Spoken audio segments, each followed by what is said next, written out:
over October. Happy birthday, Allison. Yeah, birthday girl. I'm so excited.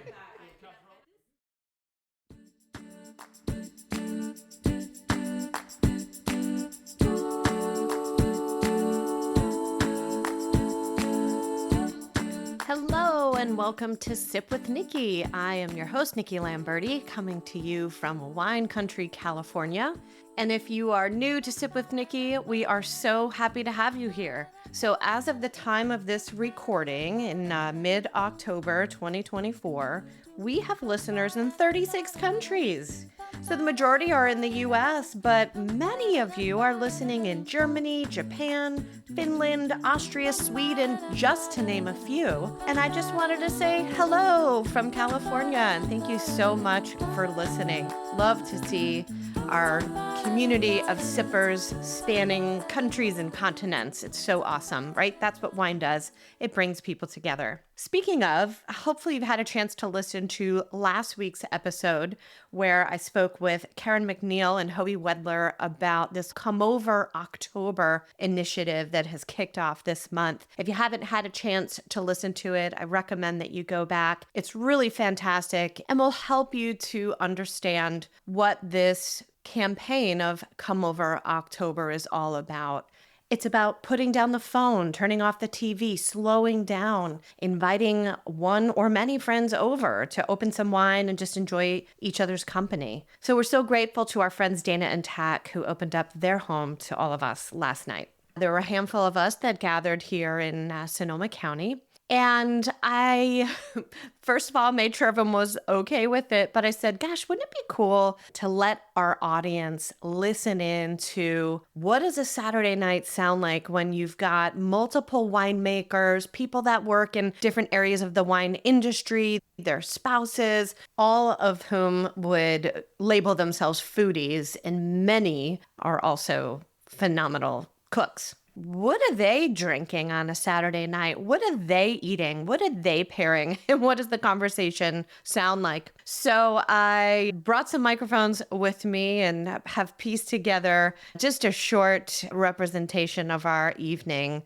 So you'll hear our different recipes and the meals that we've prepared, and very special opportunity where our friends Sally and Max, who are getting ready to launch their new wine brand, they were sharing their barrel samples with us and asking us for our feedback. Just a really cool experience. My hope is that while you're listening, you will feel like you're in the kitchen at the dinner table with us. And I will share in the show notes the really fun and interesting lineup of wines you would expect from a group of people in the industry. We had everything from a very high-end classic champagne to a very trendy new wine brand with a tasting room in downtown Napa.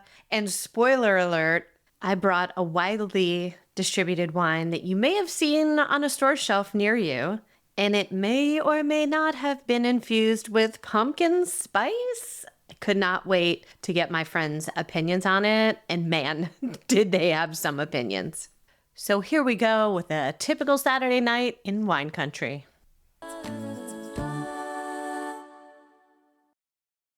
Thanks for having us in your home today.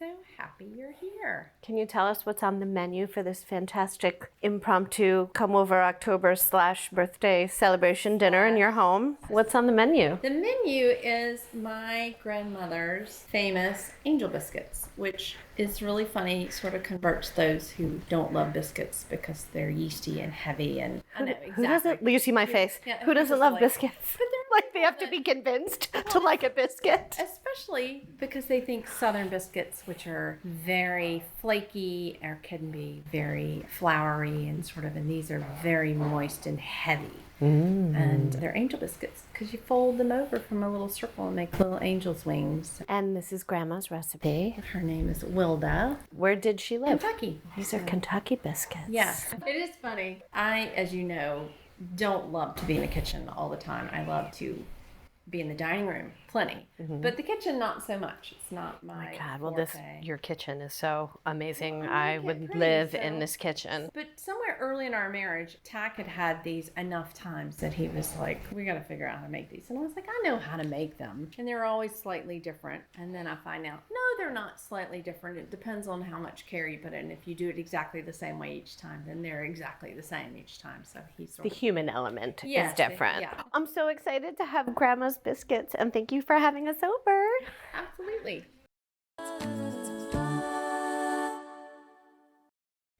Allison, what did you bring? I brought Laurent Perrier. Like actual champagne? Champagne. From Champagne. You fancy. I love that. It's my birthday. It is your birthday. Happy birthday.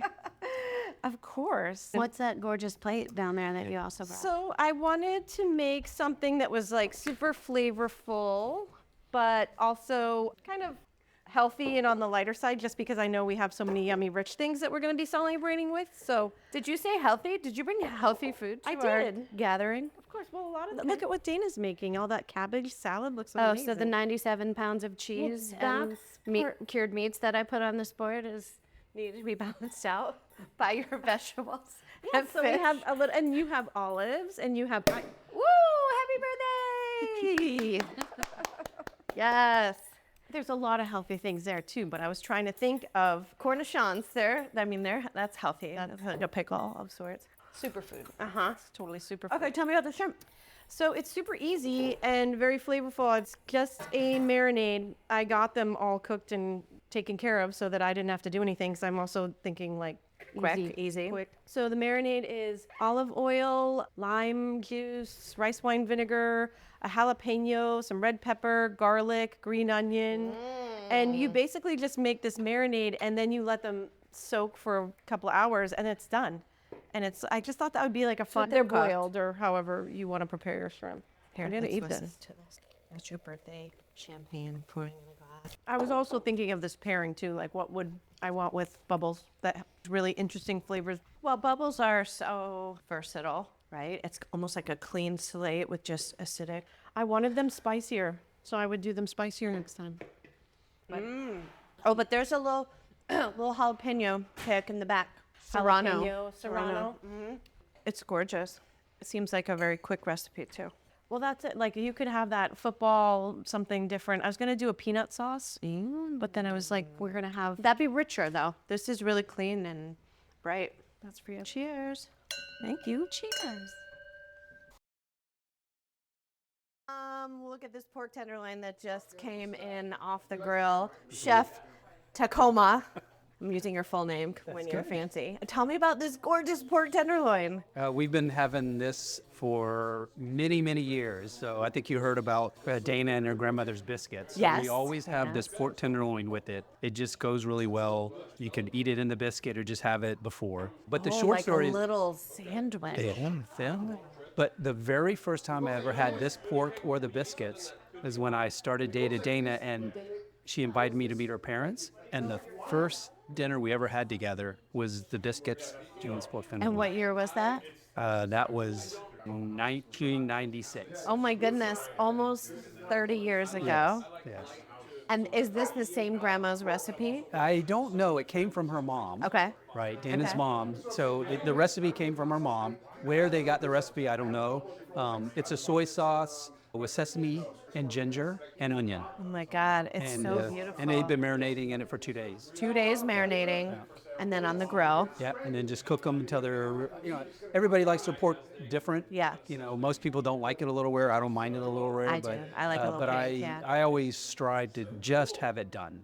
Comes to- Sure, just like the spices and the crisp and a little bit of char on the ends of the loins is making my mouth water. And so now it's resting. Yes. And so, in your opinion, of all the wines that we already have open at this little gathering, we've got Champagne, we've got Vermentino, we've got a Cabernet Franc from Ashes and Diamonds in Napa Valley, plus all the wine that you have in your fridge. What do you think is a good pairing with this? Something of a, I'd call a medium body red. It's like a Merlot, or maybe, maybe the Cab Franc, that might be a little heavier. Maybe a Sollevato A Sangiovese. Sangiovese would be perfect with this. We're going to try that for sure. Yes. So, because I don't want it too heavy. Yeah. I think a more medium-bodied wine goes great with the pork. Cool. Well, we'll try them. We'll see how it goes. Thanks, chef.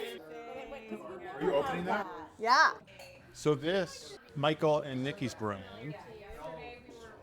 So I'm excited because I tried your wine at your house, maybe in your inaugural vintage, I think, 2019. 2019. So I tried the 2019, and I am a Sangiovese nut, and there's not a lot of them on the market from this That's area. why we I know. make it, 'cause it's So, different. and I like that. And I like the package. Now let me get into this. Ah, yes. She's waking up. Yeah, she was a little cold. Yeah, no. Out of the it's wine fridge. Really nice. I love that. Wow. And so you have a vertical now, like a kind of a good long. You have, 19, 20, 21, and we brought a 22 today, which we won't release it till next year. But yeah, so when you go and taste them together, yeah, what's that like? Are you finding that the vintage tells a story? yes, Cool. definitely. Yeah, cool. That's what I really love Definitely. about 100% grape varietal Well, in and a also bottle year after because year. it's so tiny, and I'm doing so little to it, and it's the same vineyard every year, and I'm doing the same yeast, same, right? Yeah. I'm not doing blending or anything, so it literally is the year Yeah. in the fermentation bin. And then I know, like, for Sally, she can talk about, like, what the weather was, when she picked, Yeah. how heavy the clusters were. Yeah. And then that translates later, usually after it's been in bottle for, at least a good year, at least 18 months or more. And then she can kind of start to line up what that season was like to what's in the bottle. And I find that really interesting. Yeah, This is lovely. It's interesting now to have some back vintages to be able to do that, because for the longest time we didn't, right? You had one wine from 1 year. Yeah. But now there is the ability to go back and have some comparison. Well, I think it's cool too, because I'm looking forward to that with ours, where we're going to contract some of the same fruit year after year from the same blocks. And we've already talked about that, how that's a cool process. And is that what this is all from the same vineyard? Yes. That's cool. And hopefully that connection will not ever go Yeah. away. Well, it's hard to know. I mean, It's going to be the one consistent anchor of the portfolio, and other years we may add and do different things. Yeah, what would you But add? hopefully Have you we'll thought always about have this. I have in barrel for 23 Grenache and Petit Syrah. Grenache. Grenache from So Dry Creek. Grenache is going to be kind of the new Syrah for a while, in my opinion. It's so food friendly. We just had I some love last it. night. There's some so good nice Grenache coming out. and inexpensive. Yeah. Well, it's a big growing area for that. The Syrah, the Grenache, kind of complementary styles of farming, etc. I love it. One of my favorite wines that Sally made at Pride was the Sangiovese. And it was like a treat because it was kind of like they didn't make a lot. Well, it was such a small production. and it was a small bottle. There were so many things about Yeah. it that made it treaty. Yeah, treaty. Right? It was very treaty. It was very treaty. I like that. I like that. And so beyond just your classic Thanksgiving wine, right? For me, it was like, that was a given, that you would have to have that on table for Thanksgiving. Why do you think Sangiovese is a classic Thanksgiving wine? I think it goes really well with turkey, chicken. I just think that there's something about the intensity and the acid that complements that pork as well. Tenderloin, yeah. for example. Yeah, this is what Tac was excited to taste Yes, with I think that the this tenderloin. is the perfect grape for that style of meat. So, might get some more of this because I don't want to only have it on Thanksgiving. Yeah. So when I knew that you were making it, I was very excited because even if you go to Bottle Barn, it's a very small. It's like half of one shelf. Yeah, and it's all imported. There's Yeah. like maybe 2 or 3 producers, Yeah. and and maybe you should get in there. Yeah. Oh. Bottle Barn, did you hear that? Hey, Yeah. Bottle Barn, did you hear Bottle that? Barn, call it Bottle Barn. Okay. But anyway, I love it. This is really great, Nikki. Thank you. Cheers. Yeah, cheers. Thanks. Yay. This is so good. Seriously. You're just saying that because you're my friend. No, honestly, Sally knows how much of a nut I am for Sangiovese. I just told the story about the fried Sangiovese and that I You was. said it was always very like, treaty Can because I it was please a treat. have more? Can I please have more? It was just a treat. And yeah, it was very treaty. And then I was like, I don't want to just have this on Thanksgiving when your parents come. I actually want to suck this down. Get some. Hi, repeat visitor, guest on Sip with Nikki. Am I your first repeat guest? No, Karen McNeil. Oh, well. And okay. Homie. You're almost done with harvest, Miss Sally. I am. One more day of fruit receiving. Cheers. Cheers. What's left? I've just got some Cabernet and Petit Verdot last for Tambour Bay. Yountville. It's a little bit cooler there, and the last of it. I see 3 sample bottles of Stereograph on this kitchen island. What did you bring? Well, Max and I are about to launch our first release of our partnership brand. I don't know why when you said that, it made me get like a little bit emotional. I mean, I know this, Well, but you know how it is. 'Cause you've I been do. through it. I'm just, and I've been hearing about this for a long time. So. We're really excited. Max is doing all the design. And so we bought some things from nice vineyards, but my thing is I'm really not like all about vineyard designates so much as I love blending. So all of my wines that we're looking at are blends of some of the different components that we put together. Oakville Cabernet.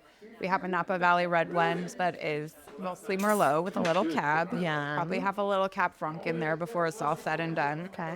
And then we have a Napa Cab. So yeah, we're pretty excited. So these are all 2023s. So will they all be bottled They'll be bottled next year? Yes. Okay. So really release of Stereograph will be in 2025. Yeah, it'll probably be September or possibly even 2026, depending on how quickly we get our act together with the packaging. Oh, I know a little bit about that. Yeah. It's never quick. Yeah. It's so exciting. Even just seeing these sort of shiner labels on these bottles, you've made so many wines for so many different people over the years. How does it feel looking at that? It feels pretty good. Honestly, it feels like, in a way, liberating, because when I'm making wine for someone else, I really want to make sure that I give them a wine that they love. That's also like something I, think is really great, but I want to really be sensitive to what style of wine, Pride makes, or what style of wine Tambour Bay makes. And this is really the first time I've been able to just, do what kind of wine Sally and Max like. So it's pretty And is it because it's what Sally and Max would like to drink? It is. Because that's what drives how I make our wine, is that's what we want to drink. Yeah, and also I've spent 27 vintages making Cabernet, so I kind of feel like I want to continue to make great Cab. I think I hear people say Cab is boring, there's too much. We're not Napa friends with Cab. those people. We We're don't. not. Well, We I don't am listen friends. to those people. I'm friends with those people because I want to share a great Cabernet with them and have them say like, "Oh my God, I was so wrong." I think there's. We want to change their minds. Yeah, I just love Napa Valley so much. I think that's what we do the best here. Merlot also. Have a really fun wine coming out. Along with these, we made a white this year. It's a Chenin Blanc from 77-year-old vines in Pope Valley. They were planted in my mom's birth year, and my friend is the grower. He's an awesome viticulturalist. We collaborate on a few different projects, and I just kind of like whittled away at him until he agreed That's what to we sell do. me a ton. We whittle away. Yeah. We plant a seed and then we drip on it, right? Yes, I took the Nikki approach, and it worked. Good. Yeah, I'm kind of new to Chenin, but we knew we wanted a white. Well, Max wanted white. And we knew we didn't want to do something super mainstream. We want this to be a more creative, like playful brand. And now, a word from our sponsor. Michael and I received a 20-pound box of the most gorgeous, freshly harvested, bright green olives, and we're curing them as we speak. And I can't wait to marinate them and serve them on my charcuterie board. Our sponsor, American Olive Farmer, which is based just a couple hours north of me in Corning, California, has such a cool lineup of olives, olive trees, olive products, and I am so excited to share with you all about it. If you listened to episodes 25 and 26 in season 1, you heard me interview Liz Tagami, and Liz and her husband Donald have a small business growing and making beautiful olive oils and importing delicious balsamic vinegars, and you can sign up for their newsletter to get all of their fantastic recipes. I know I have my eye on the heirloom tomato and pesto tart right now. Do you know if you've ever thought about brining your own olives at home? That's also something that they can help you with. You can actually purchase raw olives from American Olive Farmer right now, because about 6 weeks before they harvest for olive oil, the canneries who make America's pizza olives and stuffed olives.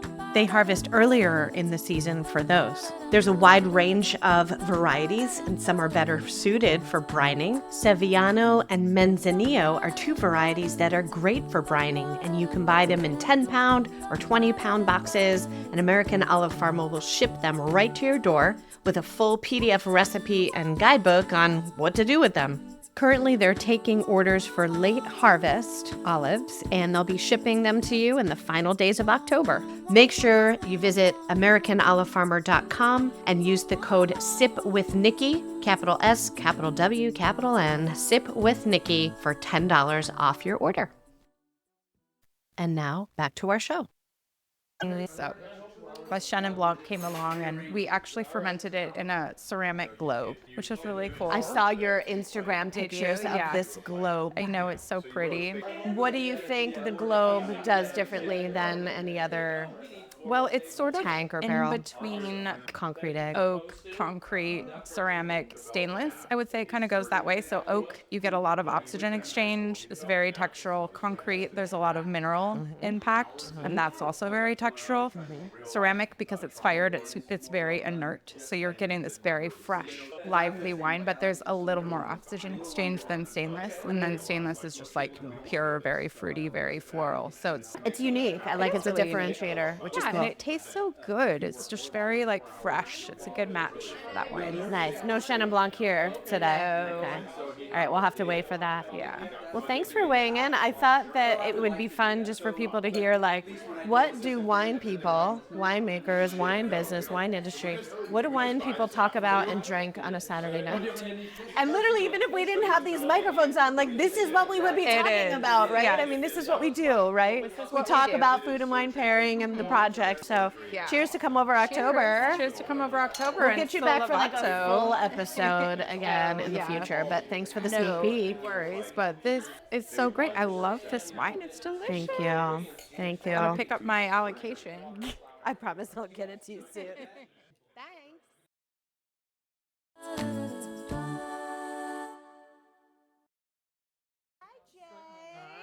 You have wine. Here's a glass, Jay.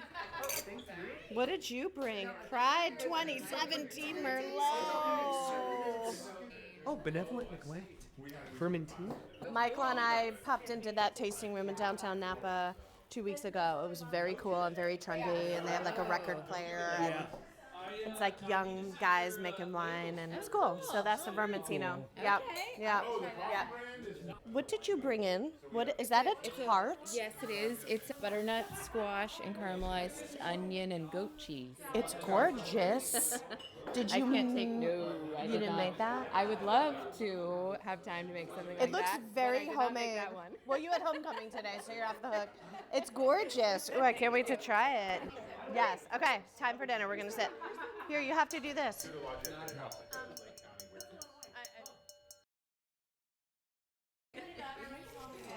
So we all just sat down at the dinner table, 12 of us. It might as well be Thanksgiving, and I love it so much because we never do this. We literally eat and cook standing up.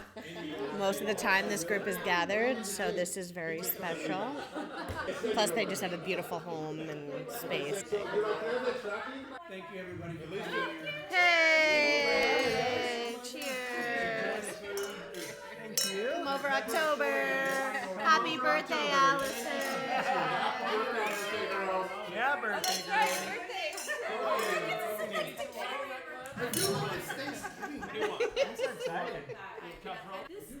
What is this? That came from Trader Joe's. We love TJs. There's a lot of TJs in the house today. Chef Michael, will you tell them about your mac and cheese and what's going on in there? There's Gruyere, some crazy French cheddar, Gouda, cream cheese, hot sauce And how is it cooked? in the smoker. And it's pretty hot. This is the sauce that goes with it, which is a red wine. What else? sour cream sauce. Yeah.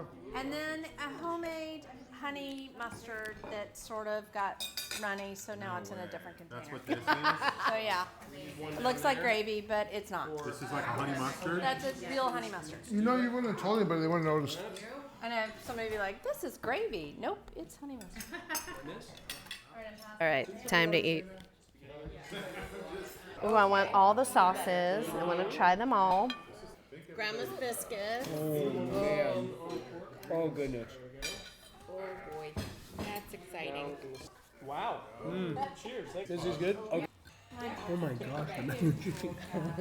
Which one did you The have? mac and cheese. We made 2 pounds of that 2 nights ago. Oh my gosh. Well, that slaw has anise. Is that Fennel. Fennel. Fennel. It's hard to discern sometimes.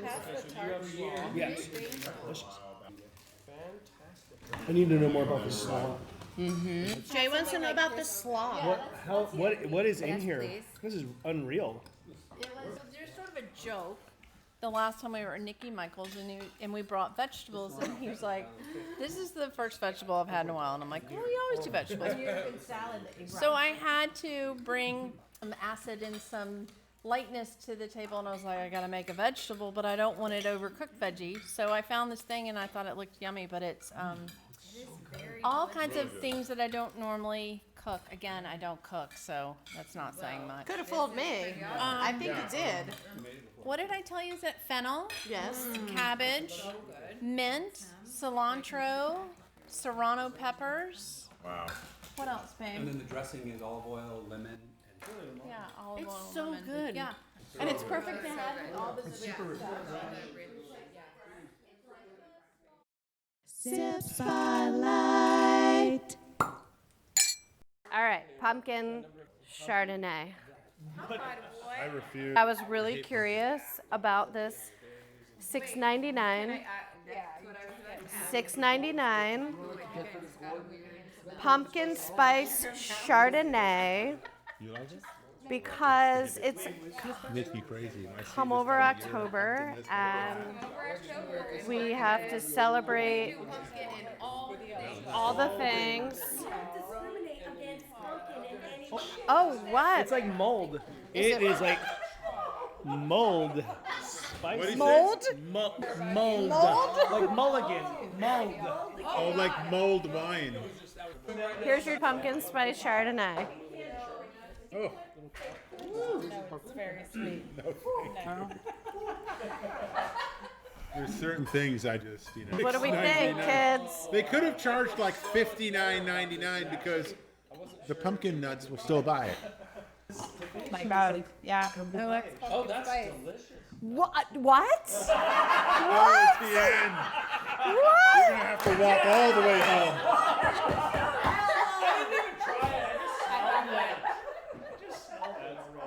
Oh God! What is it? It smells like It smells like a candle. a from candle. Ross.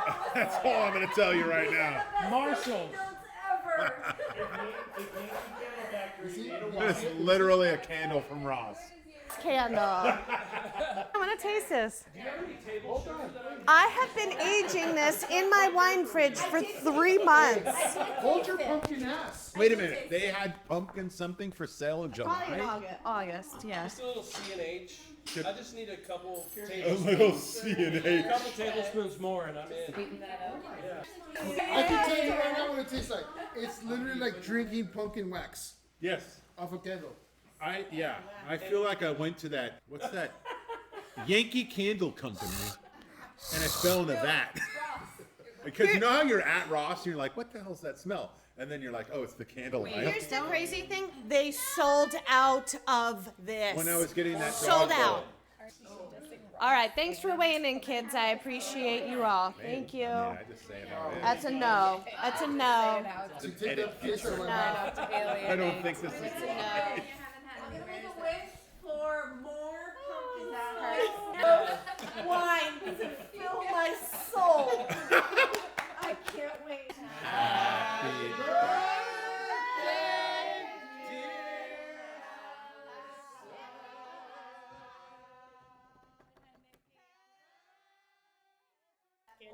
Yeah. Well, we're about to do this stereo. Okay. Yes. Oh, yes. I mean, I've been stereotyped my whole life, but I'm not a good driver if you can't tell. Stereograph is our wine brand. Sally has crafted 3 wines for you to try here. These are in barrel to be bottled in May, I think. And we're going to go. Sally can talk about the wines, but we'll go left to right trying these. These are barrel samples. Keep that in mind. But we're pretty proud of them. I always thought Sally should have a wine brand. So this was an opportunity for us to collaborate and do it together. And so it's kind of like my thought process behind how to position the brand, what the footprint and look of the brand is, what the story behind the brand is, with her amazing winemaking techniques. And so that made sense for Sally with her knowledge of everything. So then we went with Stereograph, and it tied to sort of what I'm doing with antique photography. Now, a lot of people think music instantly when they hear the word stereo. And so that's a little bit of a challenge, but it's okay. And even if they do think that, that's fine. But it really is about this 3D stereo image of early photography. There's so many opportunities for us to build off of that with branding. I appreciate Sally's stewardship about this whole concept of anti-corporate. It's great to go and have Sollevato. It's great to have Pride. It's great to have Sylvie. That's what we want to do. I couldn't agree more. There's a place for everything. This is our Napa cab. So last year we purchased some Cabernet grapes from Volker Isley Estate, which is in Charles Valley. It's soft. It's really nice, but there's a softness to it. This is our red blend. This is 60-ish% Merlot, 40% Cab. I'm probably gonna sneak a little Cab Franc in there before we bottle. It was really my dream and goal all along to make an Oakville Cab. I was very excited. I was just like, oh my god, this is amazing. And I love the wine. I think it's very simple. I think it's very textural.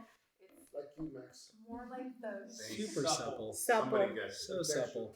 What's happening in the glass here? So this is Oakville Cab from Renteria 360. We were really excited to get it. I think it came out very supple, very fruit driven, very silky, you know?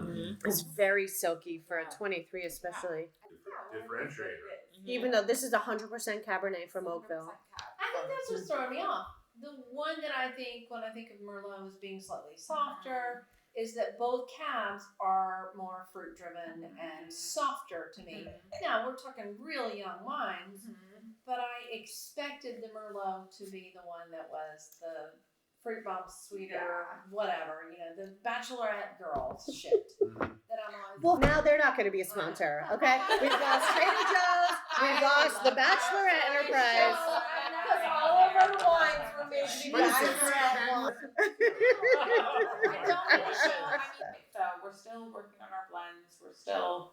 That's why I wanted your feedback. Well, I like them all. They're very different. Congratulations, this is amazing, and can't wait to see what they are. Thank you for sharing. Thank you for sharing. Happy birthday, coming for October.